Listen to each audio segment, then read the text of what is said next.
ড্রামার শুরুতেই আমরা আমাদের এই ড্রামার ফিমেল লিড রুয়ানকে দেখতে পাই। সে এইখানে একটা মডেলের স্কেচ করার জন্য এসেছিল। যখনই সে তার শার্ট খুলে রুয়ান তাকে দেখছিল আর ভাবে আমি শুনেছি যে এই মডেলটা বিদেশ থেকে এসেছে আর সে একজন ডক্টর, কিন্তু তার বডি অনেক বেশি সুন্দর। তখন এই মডেল প্যানও রিমুভ করে দেয়। রোয়ান এটা দেখে অবাক হয়ে যায় আর বলে আমি তোমাকে ড্রেস চেঞ্জ করার কথা বলেছিলাম। আর ওই মডেলটা বাথরুম পরে বসে পড়ে। তখন রোয়ান তার স্ক্র্যাচ ড্র করছিল আর তাকে দেখছিল।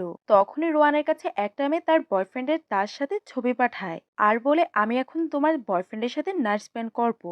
তোমাকে চিন্তা করার দরকার নেই আর আমি তার ছোটবেলার ফ্রেন্ড। রোয়ান তো এটা শুনে অনেক বেশি রেগে যায়। তখনই ওই মডেলটা তার কাছে আসে আর সেই ছিল আমাদের এই ড্রামার মেন লিড লুসিয়াং। আর জিজ্ঞাসা করে তোমার স্ক্র্যাচ তৈরি হয়েছে নাকি না। তখনই রোয়ান তার কাছে যায় আর তার পেন্সিল দিয়ে তাকে স্কেচ করে বলে তুমি কি করতে চাইবে। তখন লুসিয়ান তাকে কিস করতে লাগে আর তারা ইন্টিমেট হয়। পরের দিনে রোয়ান তাকে অনেকগুলো টাকা দিতে লাগে। লুসিয়ান বলে আমাদের মাঝখানে তো আগেই ডিল হয়েছিল, আমার তোমার স্কেচটা পছন্দ হয়েছে। রোয়ান তাকে তবুও টাকা দেয় আর বলে তুমি ভুল ভাবছো, এটা তোমার মেল মডেলের ফিস। লুসিয়ান তাকে আবারও কিস করতে চায়। রোয়ান বলে আমার বয়ফ্রেন্ড আছে। লুসিয়ান বলে এখন থেকে সে তোমার এক্স বয়ফ্রেন্ড আর তাকে কিস করে রোয়ান ওইখান থেকে বাইরে আসে আর নিজেকে আয়নায় দেখে ওইখান থেকে চলে যায়। যখনই লুসিয়ান বাইরে আসে তখনই তাকে পিক করার জন্য তার গার্ডগুলো আসে আর বলে আপনি কি এখন মিস রোয়ানকে ছাড়তে যাবেন না। লুসিয়ান বলে এখনই তো আমাদের দেখা হয়েছে, আমার কাছে আরো অনেকগুলো সুযোগ আসবে। রোয়ান যখনই বাসায় যায় তখনই সে দেখতে পায় যে তার বয়ফ্রেন্ড তার চাইল্ডহুড ফ্রেন্ডের সাথে বসে আছে। বয়ফ্রেন্ড তাকে দেখেই চিৎকার করতে লাগে যে তুমি সারাদিন আমার কল উঠাওনি, কোথায় ছিলে তুমি। রোয়ান বলে আমি মডেলের পেন্টিং করার জন্য গিয়েছিলাম। বয়ফ্রেন্ড বলে তোমার তো এতক্ষণ লাগে না পেন্টিং করার জন্য, আজকে এত দেরি হলো কেন। রোয়ান বলে কারণ আমি তোমাদের দুজনকে একসাথে সময় কাটানোর জন্য সময় দিচ্ছিলাম। বয়ফ্রেন্ড বলে লিন আজকেই বিদেশ থেকে দেশে এসেছে, তার কাছে থাকার জন্য কোনো জায়গায় ছিল না, তাই আমি তাকে থাকতে দিয়েছি। লিন বলে তোমাকে আমাদেরকে নিয়ে মিস আন্ডারস্ট্যান্ডিং করার দরকার নেই, আর আমরা ছোটবেলার ফ্রেন্ড। রোয়ান যখন ওয়াশরুমে ছিল লিন তার কাছে আসে আর বলে আমরা তো ছোটবেলার ফ্রেন্ড, আমি যদি তার শার্ট পরি তোমার কোনো সমস্যা হবে না তো। রোয়ান তাকে কিছুই বলে না। তখন ওই মেয়েটা তার বয়ফ্রেন্ডের ব্রাশ উঠিয়ে নেয় আর বলে এইটা ইউজ করলে। রোয়ান তখন অনেক বেশি রেগে যায় আর তার গায়ে থেকে ওই শার্টটাকে খুলে ফেলে আর ওই ব্রাশটাকে বাথরুমে ফেলে দেয় আর তাকে বলে তুমি যদি এই ময়লা জিনিসগুলোকে নিতে চাও তাহলে নিতে পারো, আমার কোনোই সমস্যা নেই। ওইখান থেকে বের হয়ে সে তার লাগেজ নিয়ে চলে যেতে লাগে। তখনই হান তাকে থামায় আর বলে তুমি লিনকে কাঁদিয়ে এখান থেকে চলে যাচ্ছ, আর তুমি আমাকে নিয়ে একদমই চিন্তা করো না, আমি তোমার বয়ফ্রেন্ড। রোয়ান বলে এখন তুমি আমার এক্স বয়ফ্রেন্ড হয়ে গেছো, এটা বলেই সে ওইখান থেকে যেতে লাগে। তখনই হান তাকে বলে তোমার জিয়াও ফ্যামিলিতে বিয়ে হওয়া তোমার মায়ের শেষ ইচ্ছা ছিল, আর তোমার মা যদি আমার গ্র্যান্ডপার জীবন না বাঁচাতো তাহলে তোমার মতো মেয়ের বিয়ে আমাদের ফ্যামিলিতে কোনোদিনও হতো না, বুঝতে পেরেছো। আর তোমাকে এটা মনে করানোর দরকার নেই তোমার বাবা আর স্টেপ মা আমাদের ফ্যামিলি থেকে কত টাকা নিয়েছে, আর তুমি যদি এই বিয়েটাকে ভেঙে দাও তাহলে তোমার বাবা তোমাকে ছাড়বে না, আর গ্র্যান্ডপা তোমাকে পছন্দ করে, এই জন্যই আমি শুধু তোমাকে সহ্য করি, না হলে আমি তোমার মতো মেয়েদেরকে পাত্তাও দেই না। আর কালকে আমার কাজিন বিদেশ থেকে আসবে, তাই আমাদেরকে ফ্যামিলি ডিনারে যেতে হবে। ওইখানে তুমি আমাদের রিলেশনশিপটা ভালো চলছে এটা প্রিটেন্ড করবে আর গ্র্যান্ডপাকে রাগাবে না, এটা বলেই সে লিনকে নিয়ে ভিতরে চলে যায়। রোয়ান তো এইসব কিছু দেখে অনেক বেশি রেগে যায়, কিন্তু তাকে থাকতে হয়। পরের দিন রোয়ান হানের সাথে গ্র্যান্ডপার বাসায় যায়। হানের মা বাইরেই দাঁড়িয়ে ছিল আর উনি রোয়ানকে দেখিয়ে তাকে কথা শোনাতে লাগে যে তুমি খালি হাতেই এখানে এসে গেছো, তোমার মাঝখানে কি একটু ম্যানার্স নেই। যদি লিন আমার ছেলের বউ হতো তাহলে অনেক বেশি ভালো হতো, সে কত ভালো মেয়ে। রোয়ান বলে সে সবসময় আসার সময় শুধু কিছু ফলে নিয়ে আসে, আর আপনি যে ড্রেসটা পরে আছেন এটা আমি ফেমাস ডিজাইনার দিয়ে আপনার জন্য তৈরি করেছি, আপনি এটা কিভাবে ভুলে গেলেন। মা বলে এখনো তোমার বিয়ে আমাদের ফ্যামিলিতে হয়নি আর তুমি এখনই বেত্তিমিজি করা শুরু করে দিয়েছো। তখনই ওইখানে গ্র্যান্ডপা আসে আর হানের মায়ের উপরে চিৎকার করতে লাগে যে উনি রোয়ানের সাথে এমন আচরণ কেন করছে। ওইখানে হানের কাজিনও এসে পড়ে। সে যখনই গাড়ি থেকে বের হয় রোয়ান তাকে দেখে অবাক হয়ে যায়। সে ছিল শ্যান। শ্যান এসেই গ্র্যান্ডপাকে বলে আমি বাইরে থেকে চলে এসেছি। গ্র্যান্ডপা খুশি হয়ে যায় আর শ্যান সবাইকে হ্যালো বলে। রোয়ান ভাবে সে এই ফ্যামিলির আরেকটা ইয়াং মাস্টার যে এতদিন যাবৎ বাইরে ছিল। গ্র্যান্ডপা শ্যানের সাথে রোয়ানেরও দেখা করায় আর বলে সে আমাদের ফ্যামিলির গ্র্যান্ডডটার। শ্যান বলে আমি তাকে চিনি। হান বলে ভাই আপনি তো এতদিন যাবৎ অ্যাব্রোডে ছিলেন, আপনি কিভাবেই বা রোয়ানকে চিনবেন? শ্যান বলে একবার আমার তার সাথে পেন্টিং এক্সিবিশনে দেখা হয়েছিল। আর রোয়ানকে জিজ্ঞাসা করে তোমার কি আমার কথা মনে আছে? রোয়ান বলে আমি অনেক মানুষের সাথে দেখা করি, আমার কিভাবেই বা আপনার কথা মনে থাক? শ্যান তখন তার স্কেচ বের করে বলে এটা তো তুমি আমার জন্য তৈরি করেছিলে। হান বলে সে কি পেন্টিং পারে না? তার যদি কোনো পেন্টিং বিক্রি করা হয় তাহলে সে $100 থেকে বেশি পাবে না। শ্যান বলে তুমি ঠিকই বলেছ, আর এটাও $100ই ছিল। এটা শুনে রোয়ানের মনে পড়ে যায় যে সে তাকে $100ই দিয়েছিল। হান তার ওই পেন্টিংটাকে দেখতে চাইছিল, তখনই রোয়ান তার থেকে ওই পেন্টিংটা নিয়ে নেয় আর বলে এটা এত বেশি স্পেশাল না, আপনার যদি আমার পেন্টিং দরকার হয় তাহলে আমি আপনাকে আবারও তৈরি করে দিব। শ্যান বলে ঠিক আছে, আমি আবারও তৈরি করব। গ্র্যান্ডপা তখন তাদের সবাইকে ভিতরে আসতে বলে। রোয়ান গ্র্যান্ডপাকে ভিতরে নিয়ে যেতে লাগে। হানের মা শ্যানকে জিজ্ঞাসা করে তুমি বাইরে থেকে কেন এসেছো? তুমি কি এখানে ডক্টরের জব করবে নাকি কোম্পানিতে জয়েন হবে? শ্যান বলে আমি শুধু মেডিসিনে ইন্টারেস্টেড। এটা শুনে হানের মা খুশি হয়ে যায় আর ভাবে ভালোই হয়েছে যে সে এইখানে ইনহেরিটেন্সের জন্য আসেনি। আর তাদের দুজনকে বলে তোমাদের দুজনকে রোয়ানের থেকে কিছু শেখা দরকার। সে গ্র্যান্ডপার সাথে কত ভালো সম্পর্ক করে রেখেছে। কেউ যদি রোয়ানকে দেখে তাহলে তো মনে করবে সেই তার আসল না। আর গ্র্যান্ডপা খুশি হয়ে তাকে ওনার সম্পত্তিগুলো না দিয়ে যায়। তাহলে তো তোমরা দুজন কান্না করবে। শ্যান বলে এখন আমার কোম্পানি জয়েন করার কোনোই প্ল্যানিং নেই, হতে পারে ফিউচারে জয়েন হতেও পারি। আন্টি তো এটা শুনে রেগে যায়। তারপরে তারা সবাই ভিতরে চলে যায়। তখন শ্যান রোয়ানকে টিস করতে লাগে আর রোয়ান তাকে বারণ করছিল। শ্যান বলে তুমি আমার এই কাজিনের সাথে কোন দিন ব্রেকআপ করবে? রোয়ান বলে তুমি আমাকে ছাড়ো, কেউ যদি আমাদেরকে দেখে ফেলে তাহলে আমরা সমস্যাতে পড়বো। তখনই একটা ফুলদানি নিচে পড়ে ভেঙে যায়। এটাতে সবাই পিছনে তাকায়। রোয়ান গ্র্যান্ডপাকে স্টোরি বলতে লাগে যে ভুলবশত আমি এটাকে ভেঙে ফেলেছি। হান তখন তার উপরে চিৎকার করে আর বলে তুমি কি জানো এটা গ্র্যান্ডপার কত পছন্দের ফুলদানি আর এটা কত দামি? তখন শ্যান রোয়ানের সাইড। গ্র্যান্ডপা বলে এটা তো একটা ফুলদানি, তুমি এত হাইপার কেন হচ্ছ? রোয়ান চাইলে আমি তাকে অনেকগুলো ফুলদানি দিতে পারি ভাঙার জন্য। পরের দিনে তার সবাই লাঞ্চের জন্য বসছিল। হান যখনই রোয়ানের পাশে বসতে যায় তখন তার মা তাকে তার কাছে ডেকে নেয় আর সে চলে যায়। আর শ্যান এসে রোয়ানের পাশে বসে। গ্র্যান্ডপা রোয়ান আর হানের বিয়ের কথা বলছিল। মা বলে এত তাড়াতাড়ি তাদের বিয়ে দেওয়ার কি দরকার? মা ভাবে আমাকে তাড়াতাড়ি করে এই মেয়ের সাথে ম্যারেজ কন্ট্রাক্টে সই করতে হবে যাতে বিয়ের পরপরই হান এই কোম্পানিটার দায়িত্ব নিতে পারে। তারপরে আমি তার রেপুটেশন খারাপ করে তাকে বের করে দিব। শ্যান গ্র্যান্ডপাকে বলে দেয় যে হানের বাসার মধ্যে তার চাইল্ডহুড ফ্রেন্ড লিন এসে থাকে। এটা শুনে গ্র্যান্ডপা রেগে যায় আর বলে তোমার আর রোয়ানের বিয়ে হবে আর তুমি এমন আচরণ করে ফ্যামিলির ইমেজটাকে নষ্ট করছো। এটা বলে উনি রেগে ওইখান থেকে যেতে লাগে। হানের মা ওনার রাগ ভাঙানোর জন্য পিছনে যায়। হানও রেগে যায়। তখনই তার কাছে লিনা কল করে আর তাকে একটা কাজের জন্য ডাকে। হান বলে আমি এখনই আসছি আর সে ওইখান থেকে চলে যায়। পরের দিনে রোয়ান যখন ওইখান থেকে যাচ্ছিল তখনই সেন বাইরে তার জন্য ওয়েট করছিল। রোয়ান ভাবে যেভাবেই হোক তার মোবাইল থেকে পেন্টিংটাকে ডিলিট করতে হবে। সে তার কাছে যায় আর বলে কালকে যা হয়েছিল ওটা শুধুই একটা অ্যাক্সিডেন্ট ছিল আর তুমি ওই পেন্টিংটাকে ডিলিট করে দিও। এখন তো আমাদের রিলেশনশিপ চেঞ্জ হয়ে গেছে, তাই কালকের ব্যাপারটা কাউকেই বলার দরকার নেই। শ্যান বলে তাহলে তুমি আমাকে বিয়ে করে নাও। রোয়ান বলে তুমি কি পাগল? আমি তোমার কাজিনের ফিয়ন্সে আর তোমার সিস্টার ইন ল। শ্যান বলে তোমার বিয়ে তো চিয়াও ফ্যামিলির বংশধরের সাথে ফিক্স হয়ে আছে আর এখন এই ফ্যামিলির বংশধর আমি হব।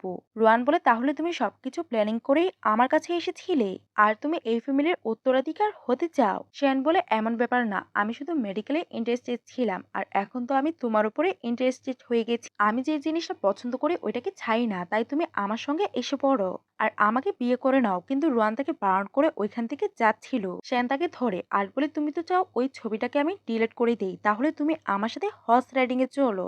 আর সে তাকে তার গাড়ির মধ্যে বসিয়ে হর্স রাইডিং এর জায়গার মধ্যে নিয়ে যায়। তখনই ওইখানে হান ও লিনকে নিয়ে আসে। হান বলে তুমি আমাকে ফলো করে এইখানেও এসে গেছো?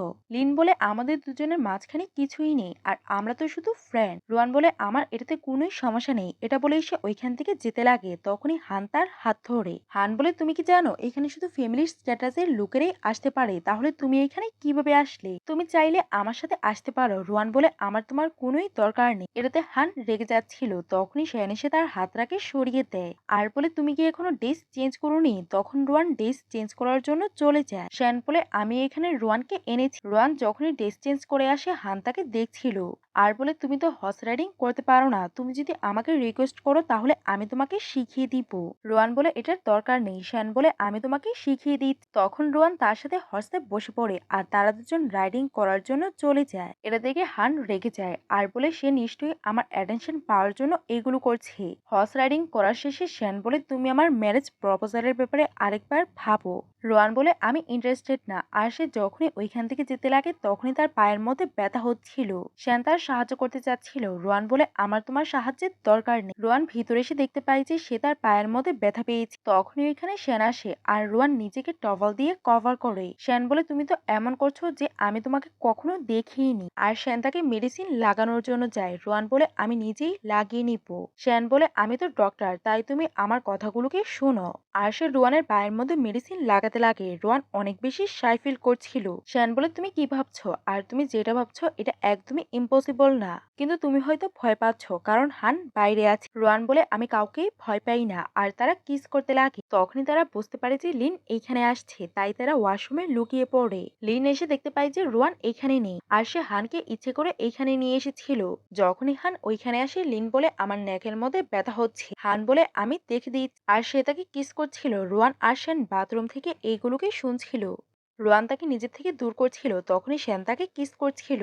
রোয়ান বলে তুমি ওই ছবিটাকে ডিলিট করে দাও। শ্যান বলে এখনই তো তুমি আমার কাছে এসেছো আর এখনই তুমি আমার মোবাইলের মধ্যেও অধিকার ফলাচ্ছ।